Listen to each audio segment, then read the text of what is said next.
Chapter 2 First Impressions. Do you have living arrangements? Psyche asked. I stood outside of their house more than ready to get back down to earth. I'm staying with Brooke, I replied. As always. You are always welcomed here, Psyche reminded me, putting her hands on my shoulders. I gave her a quick hug, then looked over at Eros. Are you going to meet him today? He handed over the case file. I took the folder and stuffed it under my arm. Maybe. I shrugged. Psyche excused herself, mumbling something about food in the oven. Come back soon, she shouted behind her as she left. I looked back at Eros expectantly, but he stood awkwardly. Don't scare the poor boy. You've never had a case where you've had to formally meet the client, Eros said after a minute. I'll be fine, I assured as I signaled for a cab. Eros walked over and held out his arms as if to offer a hug, but then he reached into my pocket and pulled out my pack of cigarettes. He waved them in my face before opening the pack. I thought you were quitting? I rolled my eyes. Why should I? It's not like I can get lung cancer. Your grandmother will not be happy upon hearing this, he declared. I'll quit when that pack is empty.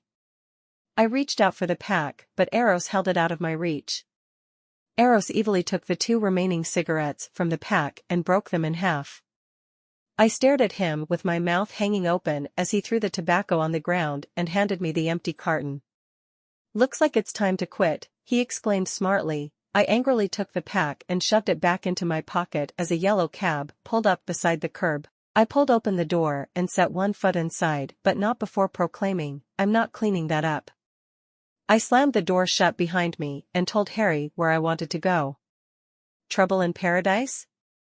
Harry questioned as he started the car. I saw Eros wave at me from the curb. Paradise? Come on. Harry met my eyes in the rearview mirror. You live in the house of love. That has to mean that everything is always great. Yeah, I muttered, it's just peachy. I stepped out onto the curb and thanked Harry for the ride. I faced the huge and looming apartment building. I sighed before walking through the main door. I took the steps 2 at a time until I reached the 4th floor. I knocked politely on the correct door and in a matter of seconds someone opened it. A small brunette looked up at me. I was about 3 inches taller than her 5 feet 0 inches frame. She watched me with her big brown eyes that were nicely framed by her heart-shaped face. Peyton? Hey Brooke. I walked past her into the apartment. Nice to see you home for once. Brooke shut the door and rubbed her eyes. Sorry, I just have a busy schedule, especially with my new job. Another one? I set down the folder on her coffee table. How many is that now? Let's see, I work at Starbucks on Mondays and Fridays, the office on Tuesdays, Wednesdays, and Saturdays, and now I work at the theater Thursdays and Sundays. Brooke literally plopped down on the couch. You're going to work yourself to death, I teased as I walked over to raid her fridge. How else am I going to pay for school, which I attend 5 times a week? She groaned into a throw pillow that she put over her face. I'd help if I actually got paid for what I did, I assured, grabbing a can of Coke and sitting down on one of her chairs. Thanks, Brooke muttered appreciatively. Did you find my soulmate yet? Still looking. I responded easily. I will let you know when I find him. What job do you have now? She peeked at me through her pillow. Some guy, I answered and pointed over to where I set the file. Brooke grabbed it and sat up in her seat to check it out. She opened it and immediately gasped. I want him, she proclaimed as she set down the file and grabbed the photo. Sorry, I apologized as I joined her on the couch. He's immortal. I don't care. That just means that he will look this good forever, Brooke squealed. I took the photo from her grasp and set it back in the file. No can do. Immortals are matched with other immortals, I told her. Can't I become an immortal? She glanced over at me with hopeful eyes. I shook my head sadly. It's not in the cards for you. Damn, she muttered, clearly dejected. You can have him. I shook my head again. No falling in love on the job. Rule number 1. Whoever gets him is one lucky duck, Brooke declared lying down on her couch. She put her legs over my lap and closed her eyes. I stayed quiet for a few minutes, and it didn't take long for me to hear small snoring sounds. I decided not to wake Brooke as I stood and gently moved her legs. I smiled as I watched her sleep for a minute. I really wish she didn't have to work so hard. I remember when I first met her. My client at the time was her boyfriend, and sadly, I had to be the one to break them up. Brooke really had it out for me because she was convinced that I ruined her life. That was when I told her what my job was. At first, she didn't believe me, but then she saw what I did to her now ex-boyfriend. It changed her mind. Ever since then, she's been my friend. She's convinced that one day I will find her soulmate. Sadly, I cannot assure her if I will ever find the guy she is destined to be with. I don't have to be assigned to someone to match them up with their mate if I feel that it's right. I suppose that is the perk of having Cupid's DNA. At the same time, I don't have a lover GPS system and I can't tell Brooke where her soulmate currently is located. I looked around Brooke's small apartment and wondered why she didn't take the money her parents often offered her. I know she always said that she wanted to be her own person, but working 3 jobs while going to school couldn't be good for her health. I saw the file lying open on the table and sighed. I walked into Brooke's bedroom and got out her alarm clock. I set it for an hour later, which I knew would give her enough time before she had to go to work. I grabbed the file and dumped my half-empty Coke down the sink before I walked out of the door. Once outside on the road, I hailed for one of the many cabs driving by. I saw 3 try to stop for me, but only one actually succeeded in pulling over to the curb. I thanked the driver as I entered the car. I opened the file and read off the address of my client. It was a silent ride that took about 10 minutes, but finally the car stopped in front of a very nice apartment complex. I gave the cab driver the cash due and stepped out of the taxi. I looked up at the expansive building, wondering where this guy got the money to stay at a place like this. Without much hesitation, I walked up to the door and pushed the button for 5C. I stood for a while just waiting for someone to answer, but no response came. I sighed, figuring that it was just my luck that he wouldn't be home. I leaned against the wall only to be surprised by the sound of the door opening. I looked over at the door only to see an elderly man exit the building.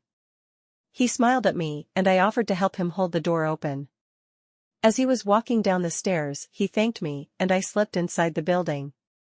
I walked over to the elevator and pushed the up button.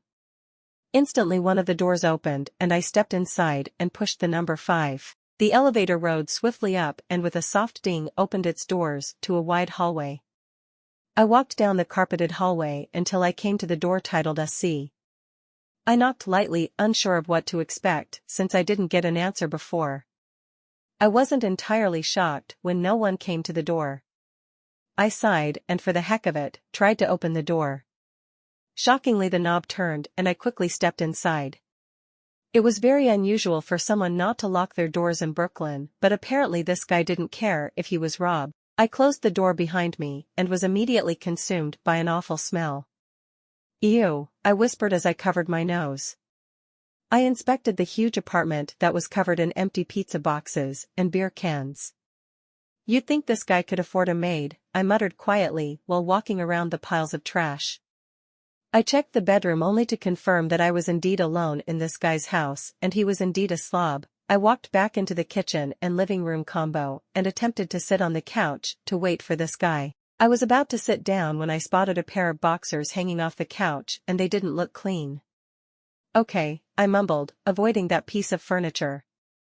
I walked over to the love seat instead, which only held a bunch of pillows that were covered by a blanket.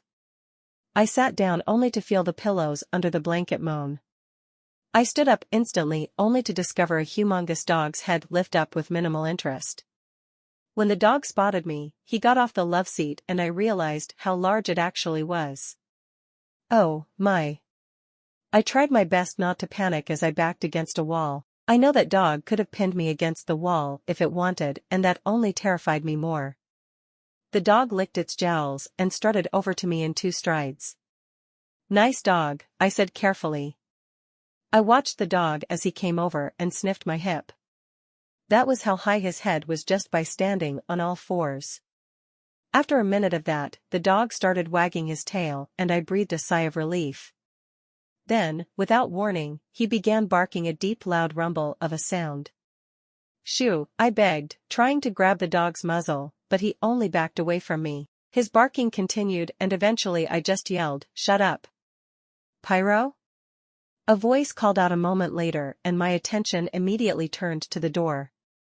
The dog wagged his tail faster as the door opened and a man walked in. "Shit," I cursed under my breath. "Here we go." The man spotted me first since I was clearly not supposed to be there and his eyes went wide. He ran into his kitchen and before I could say 2 words he had a gun pointed at me. Whoa. I held up my hands in surrender. "You don't lock your door, but you have a gun? Who the hell are you?" He hissed as he spoke. He approached and if I didn't have a gun pointed at my temple, I would have thought he was handsome. He looked around my age of 25 give or take a few years. He had black straight hair that fell over his face and strikingly clear blue eyes. "Fair question," I assured as I was backed against a wall for a second time.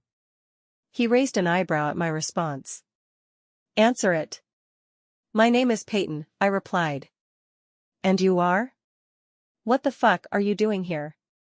He pushed the gun in my direction hard enough that it touched my skin. Hey. Language," I scolded. I knew it was not time for sarcasm, but well, I couldn't help it.